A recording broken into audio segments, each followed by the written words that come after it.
So week 14, Jalen Hurts is set to start for the Philadelphia Eagles, and the Eagles have devolved into pistols at dawn. This ship is sailing without its rudder, the coach has lost his compass, the starting quarterback has lost his marbles, and the wide receivers are a lost cause. The offensive line has aged out. The owner is picking the starting quarterback, and the leaders of the team are diplomatically disagreeing. If you tune in for the front office spy versus spy soap opera that the NFL can devolve into at times, are you not entertained? Because there's only one answer in Philly right now, and that answer is somebody's gots to die. There's a lot of blame to go around, but when the Trinity, head coach, owner, and GM are all talking about Sundays, you know full well one thing's happening. Someone is getting fired because that blame has to fall on somebody. And that's what they're sorting out in Philadelphia right in front of your eyes. And it's crazy we're at that point because 2 years ago, the Philadelphia Eagles won the Super Bowl. But when it gets this dysfunctional, that's the only option that you have left. Somebody's going to get fired here.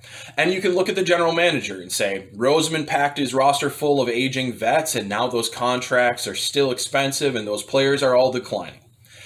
And he had 2 miserable drafts in a row. Could it be him? Absolutely. It all depends on if he was pro contract extension on Wentz or if he was pro drafting Hurts. And it could be Doug Peterson. Even though the man's got a ring, you can look back on this and say, did he push for the Wentz extension? And how much stability did he lose when he lost Frank Wright and D-Flip? That's a very important part because right now this offense looks dysfunctional and all the analytics, Philly special type craziness is falling negative. And that's hurting this team. Doug Peterson's without a compass right now. He can't seem to figure out anything to get them on track. And even though he won a Super Bowl 2 years ago, he could be the one who's gone. And in Philadelphia right now, you see a situation that's every bit as poisonous as the Sashi Brown-Hugh Jackson situation in Cleveland, where both of them had the ear of the owner, and both of them were trying to get each other fired. And speaking personally, I am a front office nerd. I am a coaching nerd. I love watching these things implode this way. It's a soap opera for me, and I'm enjoying myself watching this. I am really sorry, Eagles fans, that you have to live through this, but you are a dumpster fire, and it's going to be very interesting to see how this plays out. But what's more important to Eagles fans is which team you on. Are you Team Carson or are you Team Jalen? Spoiler, there isn't a good answer to that question. And that's the biggest problem. There are people now who believe that Carson Wentz is a terrible quarterback, that he was a bust of a pick, and that he is unsalvageable. And I'm going to say to those people, no, you're not correct.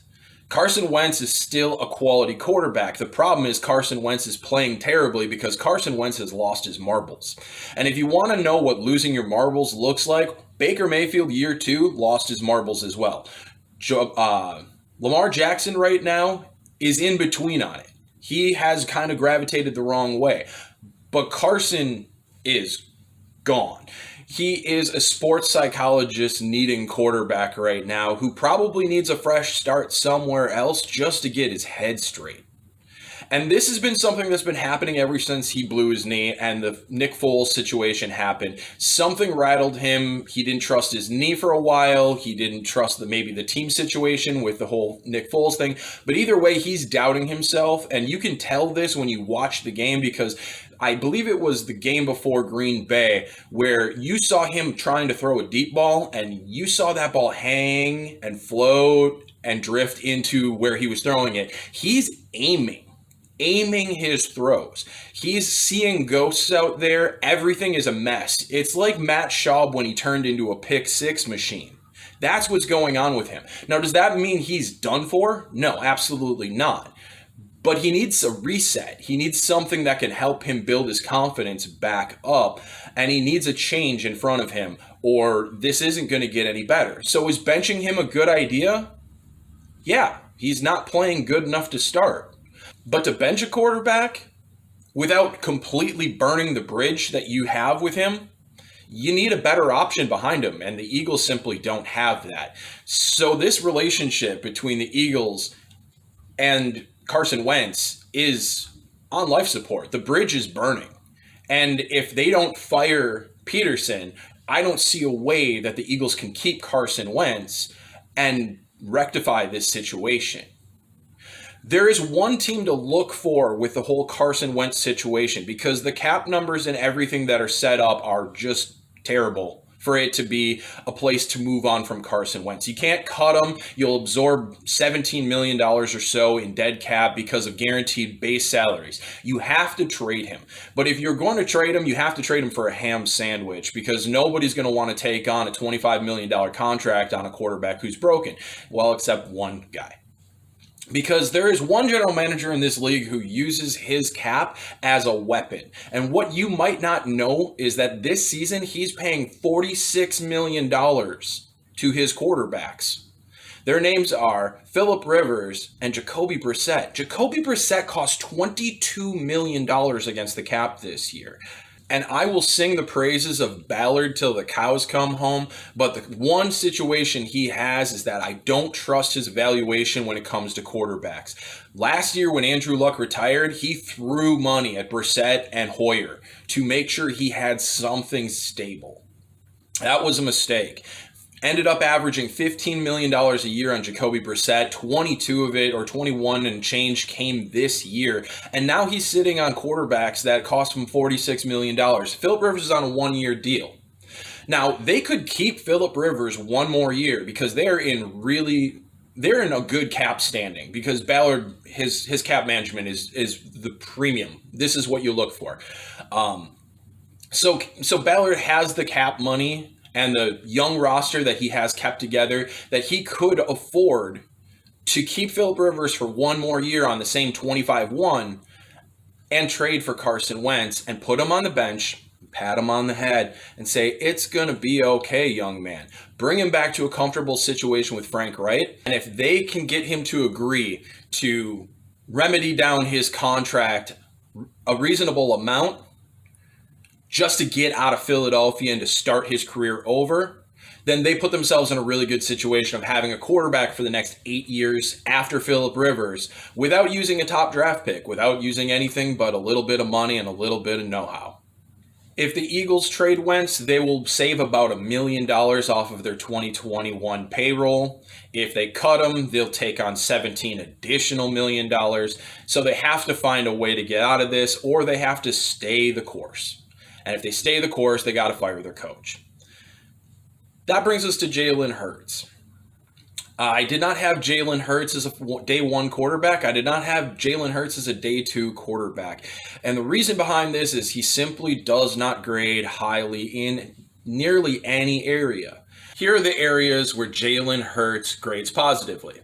He's a phenomenal leader, high character, great work ethic individual. I don't value this. The reason I don't value this is because nearly every quarterback in the NFL is a high character, great leader, work ethic plus individual. You need to be able to play the game. And if you fall in love with the personality, that's great. Personality isn't going to win you a lot of games. You have to be able to ball. The other area where Jalen Hurts is a positive grading player is his athleticism. But let's not get carried away. Jalen Hurts' athleticism as a quarterback falls between Daniel Jones and Josh Allen, both on toughness and athleticism. So you have Josh Allen, who's a little bit more of a physical runner and a little bit more athletically gifted. In Jalen Hurts, you're not seeing the Kyler Murray, Russell Wilson, Deshaun Watson, Lamar Jackson type athlete who's going to get you those big plus grades by staying alive and moving in the pocket and extending plays. You're going to see some quality to it, but it's more Tim Tebow than it is Kyler Murray or Lamar Jackson. So the narrative that he is this great runner and everything along those lines was way, way overhyped. But then you look at the other side of it with Jalen Hurts. Where are the negatives? And the first one, very clear, is that his arm is not acceptable. And you see this immediately when you turn on his plays against Green Bay. Every throw that is outside the numbers, on the outs, the ball hangs and drags and slowly comes down over to the wide receiver. This is a lack of arm talent. Jalen Hurts has always had a lack of arm talent. It was even worse when his wrist flick was off, because his wrist flick has been something that hasn't been very good with him. And when that's worse, the ball drags even more. You'll see the open tip kind of wobble to the ball. But when it was on, and against Green Bay, to his credit, it was a lot sharper than I've seen it in the college ranks. The ball still drags to the sideline, which means that every time you throw outside the numbers, you're asking the DB to come pick it and run it back to the house for a touchdown. It is a 50-50 ball, and this condenses the box at which Hurts can actually attack the field. That is a problem. That is a limiting factor on a quarterback that will really diminish their capabilities. The other part about Jalen Hurts is that despite his leadership, despite his winning talent behind him, like the winner title that got put on him because he played at Oklahoma and Alabama, the fact of the matter is that when Lincoln Riley unleashed Jalen Hurts, he almost cost Lincoln Riley in Oklahoma their season. He almost lost the game single-handedly versus Texas, because for some crazy reason, when Jalen Hurts gets outside the pocket, his brain turns into Deshaun Kaiser's brain. He makes terrible, terrible decisions with the ball when he is stressed. So despite the personality of a leader, I don't see panicking on the field as a leadership quality. And that's something you see with Jalen Hurts regularly in those games. When he is asked to do anything sped up, it becomes a problem, and there are a lot of mistakes that are made. When you get into the condensed area of the red zone, he will put the ball in harm's way regularly. And if you looked at Green Bay, you saw the inaccuracy, you saw the 50-50 type completion rate, but Green Bay was in a soft prevent on the first drive. And he made a very nice throw when he rolled out to his right and put the ball up into the corner of the end zone. And I'll tell you this, he makes 2 out of 5 of those at best. That was a great throw, but he typically doesn't make that throw on the move. And for the rest of the game with Jalen Hurts, nothing. They got a punt return touchdown after that, but playing in a game where it's 23-3, the defense isn't going to be bringing it the same way. And if you look at the film, obviously Green Bay wasn't. The touchdown return on the punt made him a lot closer of a game, even with the touchdown at the end. And what did it end with? Jalen Hurts throwing a soft toss across the face or on an out boundary, and a safety undercut it and caught it with pretty much ease. That ball should not have had a chance for Savage to undercut that, but that's Jalen Hurts' throwing. It's not good enough for the NFL. Now, it's not Nathan Peterman bad. You don't have to go to church and light a candle for what's about to happen to Jalen Hurts. And it's not as bad as Kyle Trask. But it's not NFL level. Those outs, he can't hit them. He has to work in the middle of the field and nothing else, or it's just not going to work. And now he plays the Saints.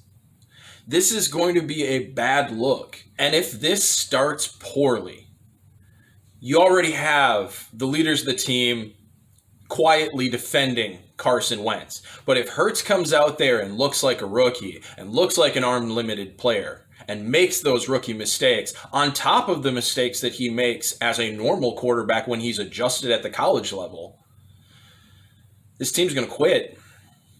This team is going to implode. Because as much as you want to go out there and do your job and work for the new guy, it's not in the back. It's in the back of their head. It's not in their heart. And if this goes sideways hard. And that's what I'm expecting to see on Sunday. And if that happens, now you look over at Howie Roseman, the general manager of the Eagles, and you say, maybe you're the one who's dying on this hill. So who's the most athletically gifted starting quarterback in the Saints-Eagles game? Taysom Hill. Taysom Hill has a better arm. Taysom Hill is a better athlete. Taysom Hill is a more demonstrative runner. Taysom Hill is better than Jalen Hurts. Yet, that was a second-round pick. So I put the over-under on the Eagles firing 2.5 people. Wentz, Peterson, Roseman, and Hurts never starting for them ever again. Pick 2.5 over-under. Is it going to be 2? Is it going to be 3? That's the question that you have because, as I said, the Eagles have devolved into pistols at dawn.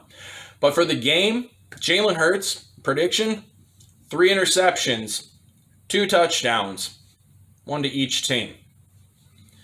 That's where this is looking. Because playing the Saints, That is a totally different ball game than playing the Packers when they are in prevent. And it didn't look good when the Packers decided to re-stiffen their backbone. I do not like what situation Jalen Hurts is being thrown into here. And that goes on top of the fact that I never liked Jalen Hurts as a quarterback prospect to begin with. It's very easy to defend everyone in Philadelphia except for Carson Wentz at this point and say, well, Super Bowl ring. But Roseman built a team with players that were on their last hurrah, and now you're paying the price for it. So how good of a general manager is that truly? And Doug Peterson called a wonderful situation or put together a great game plan with Nick Foles and got the Super Bowl. But then he lost Reich, and then he lost D-Flip. And how much of that was Doug Peterson? And now Carson Wentz is without his marbles, and Jalen Hurts isn't good. This is a team without a solution. This is a team in need of a rebuild, a complete restructure. And despite success from the past years, there is no path with the current group. Eagles fans, I'm rooting for you to pull this thing back together, but sorry that I'm going to smile watching it go down in glorious flames. Love you guys. We need you. Stay strong, and I'll see you on the other side.